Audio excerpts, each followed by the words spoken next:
high stakes matchup in the NFC as the Minnesota Vikings are taking on the Detroit Lions in Detroit. This is your Week 18, 2024 prediction and preview video. Hit subscribe if you're new. Also hit the like button. This is the last game of the regular season for 2024. And what a game to close off the regular season. The high stakes in this game. Whoever wins this matchup will clinch the first seed in the NFC, and they will have home field advantage all the way through the NFL playoffs. This is a major game, so let's start off with the home team, the Detroit Lions. They went out there last week, and they continue to have that momentum. They defeated the San Francisco 49ers in very good fashion.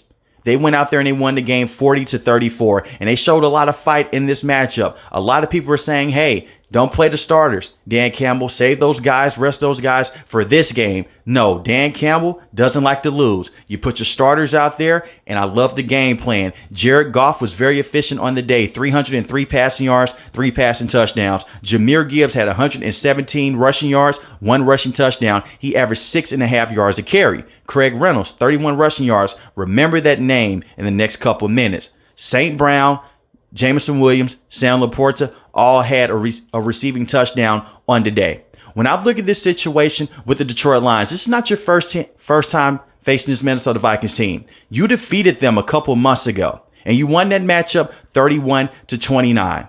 And Jared Goff in that matchup was 22 of 25, 280 passing yards, 2 passing touchdowns. You did this against one of the best defenses in the NFL. Now, the passing defense with the Minnesota Vikings, you could say that it is suspect, but they have very good players in the secondary. The reason why Jared Goff was able to go out there and will and deal that much, yes, because the offensive line has been amazing. It's one of the best offensive lines in the NFL. Not only just that, Jared Goff has been very good against pressure and has been very good against the blitz this season, particularly against the blitz that Brian Flores loves to run. Brian Flores in the past will go out there and he'll blitz quarterbacks like Matthew Stafford and like Jared Goff, and they expose the middle of the field. Well, Brian Flores is smartened up. He's one of the best defensive minds in the NFL for a reason. The middle of the field has been wide open. Harrison Smith is playing closer to the line of scrimmage. But you see Jared Goff manipulate the field with his eyes. He'll throw up the seams to St. Brown. He'll get the football to Tim Patrick. He'll get the football to Jahmyr Gibbs. Jahmyr Gibbs had 116 rushing yards in this encounter. He averaged 8 yards a carry, 2 rushing touchdowns. That is major, because the Minnesota Vikings on average only allow 88 rushing yards a game. They have the second best rushing defense in the NFL. And if Jahmyr Gibbs is able to go out there and put the team on his back like how he did in the last encounter and how he was able to do last week, it opens up the entire offense. Now you can work off of play action. Jared Goff is one of the best quarterbacks in the NFL when he's able to work off of play action. He's one of the best quarterbacks in the NFL this year, period. But especially when you can get those guys moving. And when you look at certain situations this season, the Detroit Lions use their offense as their defense. Let me explain. Against the Green Bay Packers Thursday Night Football just a couple weeks ago, they won that game with a walk-off field goal. They went for it on 4th down when they didn't have to. They could have let Jordan Love get back on the field. But the defense was banged up, and it's not because Dan Campbell didn't believe in his defense. He believed that much in his offense to go out there and convert that 4th down. And now you drain clock. You walk off one of the best kickers in the game, you win the game. This is the same Detroit Lions team that has won a matchup with Jared Goff throwing 5 interceptions in a game against the Houston Texans. This is a team that's built off of grit and determination. I know they have a lot of injury on the defensive side of the ball, but this offense is high-powered right now, and it's one of the best offenses in the NFL for a reason. Just spread the football out to St. Brown, Sam Laporta, Tim Patrick, and to Jameson Williams. I look at Jameson Williams. He's the wild card in this game. He didn't do much against the Minnesota Vikings in the first encounter. The man only had 1 reception. And we all know this about Jameson Williams.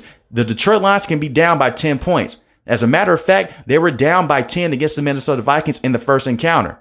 And you can have Jameson Williams go deep down the field. All it takes is 1 play.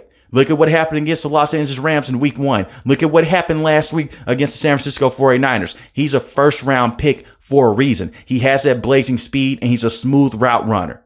Just because he's a fast guy doesn't mean that his route running is lacking. This is one of the best complete wide receivers in the NFL. He is just on a loaded team right now. And give him his touches, but don't force the football to anyone.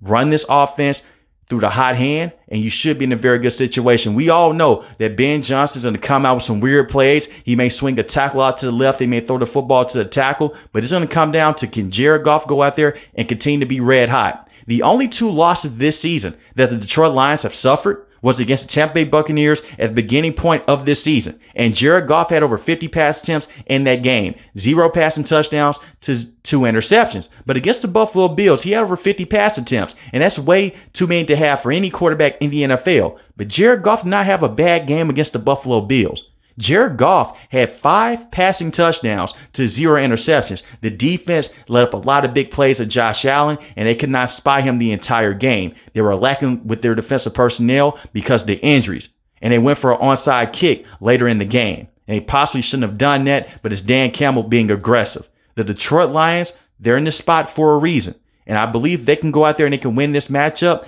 Just can their defense go out there and continue to step up? And speaking of this defense, they've been without Aiden Hutchinson for majority of this season. They made a trade to bring in Zadarius Smith. Zadarius Smith has been phenomenal. 8 sacks on the season. He's been getting to the quarterback. You want to test out that offensive line with Sam Darnold and the Minnesota Vikings. Not to disrespect Sam Darnold. You want to put a lot of pressure on Sam Darnold. Aaron Glenn is not known to go out there and blitz. He's known to go out there and do good work with his secondary and to stop the run. But don't be surprised if Aaron Glenn goes out there and he sends a delayed blitz to try to speed the football out of Sam Darnold's hands. You have Justin Jefferson, Jordan Addison, and TJ Hockenson to be accountable for. You don't want Justin Jefferson to go out there and get those big plays like how he did in the first matchup. When I look at Amik Robinson, I would not have him on Justin Jefferson in this game. Terrion Arnold has struggled as a rookie, but he's also had some good moments. The cornerbacks, I'm worried about him in this matchup. And the reason why they continue to give up big plays on the back end, but this is a bend but don't break defense. They get you into certain situations. As long as their offense can go out there and score 7 and they're holding you to 3, that's perfect for the Detroit Lions. But this is also a team. When you look at their passing defense, the passing defense for the Detroit Lions, they're 31st in the NFL. That's the second worst. But they've only allowed 18 passing touchdowns. They have 16 interceptions as a team.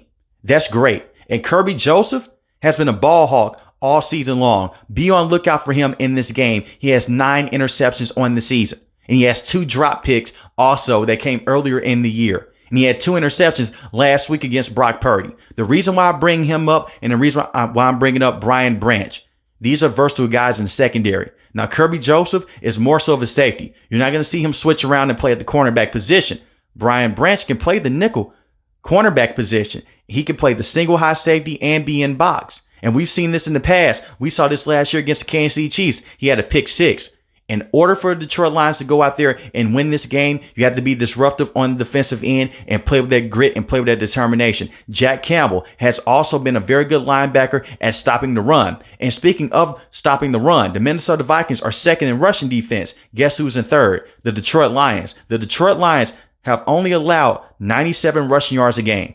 That's very good. Stop the run game with Aaron Jones and put all the pressure on Sam Darnold. You want that football to be in the air more times than you want it to be on the ground. And the reason why, it's not because Sam Darnold's a bad quarterback because he'll get exposed in this matchup. No, you just have to have that trust in your safeties to eventually come down with 1 or 2 interceptions, and that can seal the game for you. And then you can play methodical. If you get an interception right before halftime, bleed the clock, take 3, go for the touchdown. Then you get the ball back at halftime, you can double up with the points. You could possibly be up by 14 points in the matchup, and that's a huge hole to climb out of, even if you are the Minnesota Vikings or the Detroit Lions. The Detroit Lions, they have everything working in their favor right now. They're red hot. I'm just concerned about certain players in that secondary, but when I look at this front 7, they should be okay even with the injuries that they're dealing with. Now let's talk about the Minnesota Vikings. Just like the Detroit Lions, they went out there last week and they got a very good win. But this win was a little bit special for the Minnesota Vikings. They swept the Green Bay Packers on the year. They won this game 27-25. They let the Green Bay Packers back into the game late into the fourth quarter, but Sam Darnold continues to look like an MVP.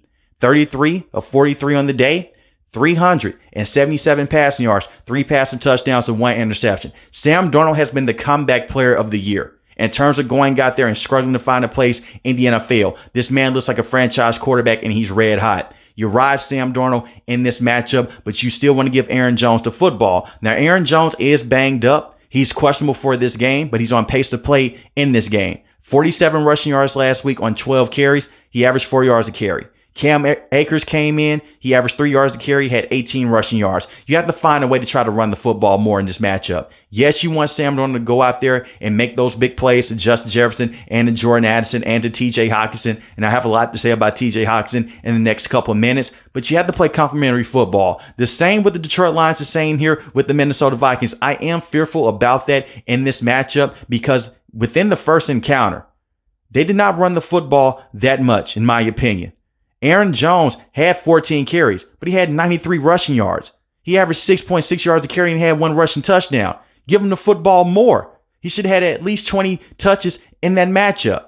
Sam Darnold was 22 of 27, 1 passing touchdown, 1 interception. He got sacked 4 times in that first encounter. And I am worried about this because Big Christian is out. He went out in that Los Angeles Rams game. Similar to the Detroit Lions, this team has only lost 2 games this season. The first game against the Lions and the second game against the Los Angeles Rams on Thursday Night Football. And the pressure was on Sam Darnold. But Sam Darnold did not have bad games in either matchup.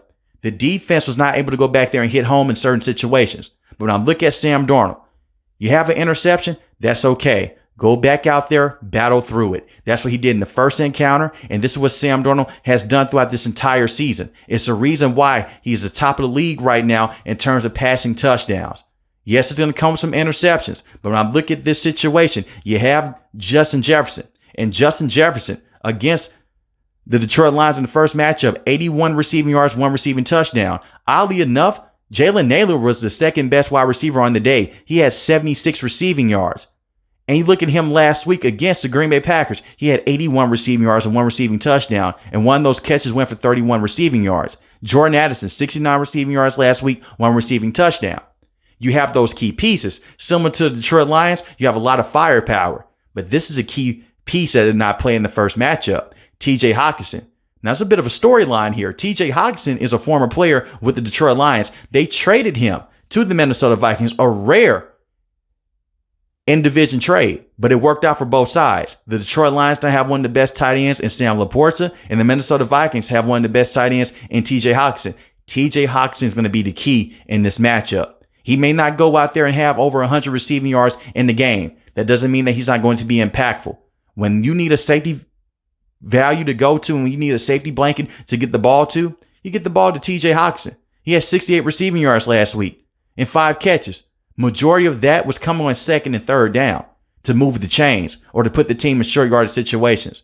Feed those targets. It just comes down to the offensive line protection. I have more confidence in the offensive line with the Detroit Lions than I have with the Minnesota Vikings, but Sam Darnold has been so good against pressure this season that it's crazy. Even when Christian was in the even when he was in the lineup and he was going out there against certain tough matchups, he's one of the best tackles in the league. Sam Darnold was still dealing with pressure on the opposite side. He'll just move out and deliver the football on the dime because of the athleticism.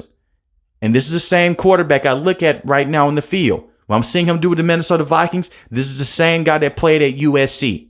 This is the man that was supposed to come in and be the savior with the New York Jets. But right now, he's a savior with the Minnesota Vikings. I trust Sam Darnold in this game. It just comes down to Kevin O'Connell. Can he outsmart Aaron Glenn, the defensive coordinator who has done a phenomenal job this season with the Detroit Lions? When I look at this defense for the Minnesota Vikings, this is the unit that's going to either win or lose the Vikings the football game. It's this defense because they were not able to stop Jahmyr Gibbs in the first matchup. But Ivan Pace Jr. is back. He missed the last couple of weeks, but he was able to return last week. He led the team in tackles against the Detroit Lions in the first encounter. He was able to go out there, guard him out of the backfield, bring him down, make sure that he wasn't going to go out there on any wheel routes. He was shutting the man down in terms of going out there and just stopping everything in the receiving game. In terms of just going out there and meeting him at the point of attack, that is where it hurt them a lot. When I look at the linebackers that they have, you have Andrew Van Ginkel. Andrew Van Ginkel on the season, 11.5 sacks, 1 forced fumble. Blake Cashman, he has to step up in this matchup. The linebackers are solid with the Minnesota Vikings, and their defensive line is very good also. You're just going against a supercharged unit in the offensive line with the Detroit Lions. But Brian Flores was finding ways to go out there and trying to send blitzes up through the middle. You may not want to do that in this matchup. You may want to blitz some players out of the secondary. You want to make sure that Jared Goff does not have enough time inside the pocket. Because if he does, he's going to see the blitz. He's going to recognize it. He's going to deliver the football off. He's going to get the football out of his hands quick. similar to what he did with the Rams many years ago. This is a key stable with Jared Goff in this offense. When they go against blitz, get the football out quick. And if that does happen, you can still blitz in this matchup. You have to make your tackles in space. This is why having Ivan Pace Jr. is going to be very special in this matchup. And that first matchup, he did a solid job on Jahmyr Gibbs in the receiving game. The rushing game, not so much. And a lot of it is because they're playing that zone coverage. You may want to play more man in this situation. You have Harrison Smith over top.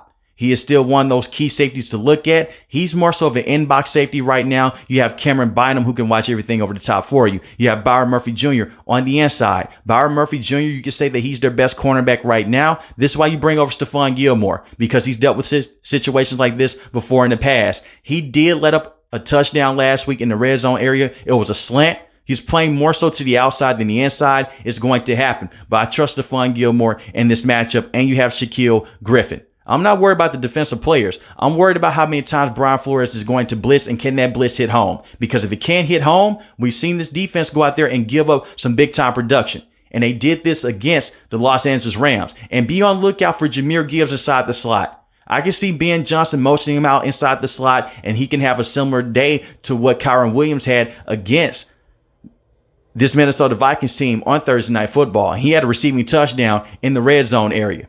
The red zone stops are going to be key in this matchup and stopping this team on third down. I don't expect for either team to go out there and score under 30 points in this matchup. These are two high-powered offenses, two amazing quarterbacks this season, and two very good coaching staffs with Kevin O'Connell, Brian Flores on the Minnesota Vikings. And when you look at the Detroit Lions, you have Dan Campbell, Ben Johnson, Aaron Glenn. This is going to be a great matchup, and this is the perfect way to end the 2024 regular season. With that being said, I have to pick a winner.